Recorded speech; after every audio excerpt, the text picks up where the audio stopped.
এই নাটকের মধ্যে। Thank you. খুবই ভালো লাগছে।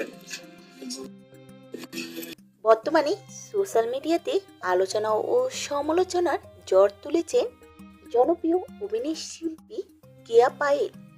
খুবই মিষ্টি চেহারার অধিকারী কেয়া পায়েল, আর যার জন্য তিনি পায় প্রশংসিত।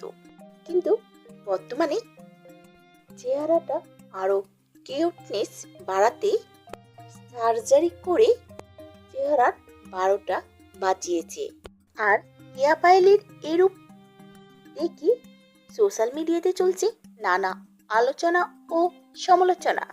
কেউ কেউ কমেন্ট করছে সুখে থাকতে ভূতে কিলায়, আবার কেউ লিখেছে কেয়া পায়েলের মিষ্টি চেহারার ফ্যান ছিলাম। মূলত একটি পোস্টে কেয়া পায়েলকে হানিয়া আমিরের সাথে তুলনা করা হয়েছিল।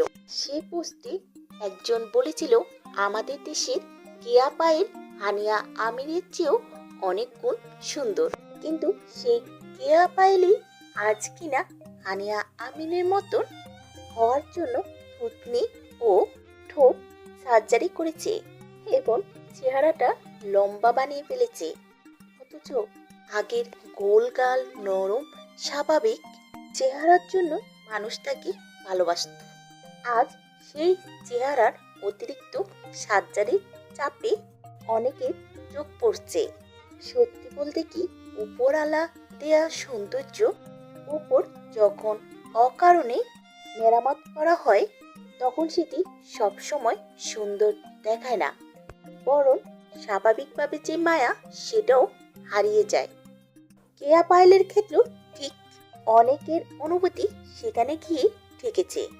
কেয়া পায়েলের ঠোঁট, থুতনি, মুখের গড়নের কৃত্রিম পরিবর্তনে তার ভক্তদের একাংশই হতাশ হয়ে পড়েন, কারণ তারা কেয়া পায়েলকে ভালোবেসেছিলেন নিজের মতো থাকার জন্য, কারো অনুকরণ করার জন্য নয়।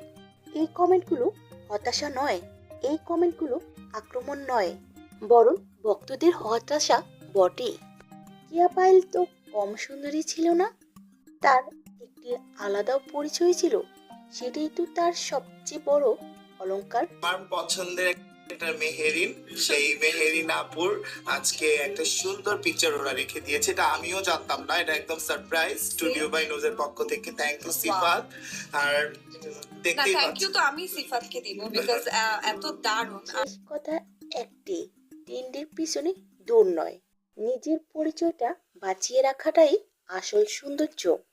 তো ভিউয়ার্স, আপনাদের কি মনে হয়, কেয়া পায়েলের আসল সৌন্দর্য নাকি কৃত্রিম পারফেকশনটা ভালো? অবশ্যই নিচে কমেন্টে জানাতে ভুলবেন না।